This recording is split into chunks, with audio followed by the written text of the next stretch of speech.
তাহলে কি এবার খেলা জমে যাবে? শাহরুখ বনাম প্রভাস, কে জিতবে এই খেলায়? তো কি অবস্থা সবার, কেমন আছেন? আমি ড্রামা সবুজ। আর আজকে আলোচনা করব বড়দিনে বড় দ্বন্দ্ব, জওয়ানকে এড়িয়েও এবার ডিসেম্বরে শাহরুখের ডাঙ্কি মুভির মুখোমুখি প্রভাসের সালার।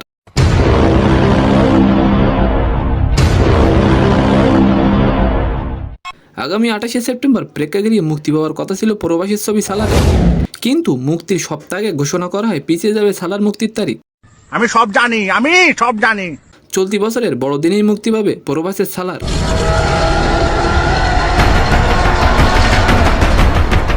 আর অন্যদিকে আছে বলিউড বাচ্চা শাহরুখের ডাঙ্কি ছবিটি।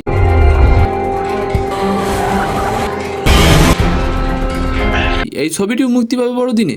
এখন কথা হলো, তাহলে কি বক্স অফিসে শাহরুখ বনাম প্রভাসের যুদ্ধ লেগে যাবে?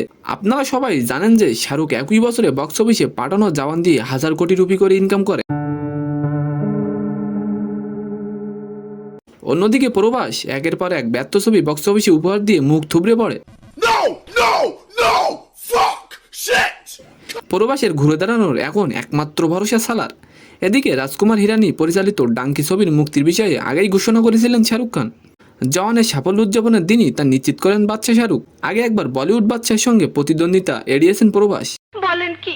খালা, প্রতিদ্বন্দ্বিতা এড়িয়েও কাটলো না কপালের গেরো। কি সাক্ষ্য প্রমাণ আছে তোমার কাছে? প্রমাণ আছে বলতে, সালারের মুক্তি পিছিয়ে দিয়েও শাহরুখের মুখোমুখি ফের প্রভাস। তাহলে কি সালারের মাধ্যমে বক্স অফিসে উঠে দাঁড়াতে পারবে প্রভাস? তো আজকের ভিডিওটি কেমন লাগলো অবশ্যই কমেন্ট বক্সে জানাবেন। আর আমাদের ভিডিওটি যদি ভালো লেগে থাকে অবশ্যই একটি লাইক দিয়ে আমাদের চ্যানেলটিকে সাবস্ক্রাইব করে দিবেন। ধন্যবাদ।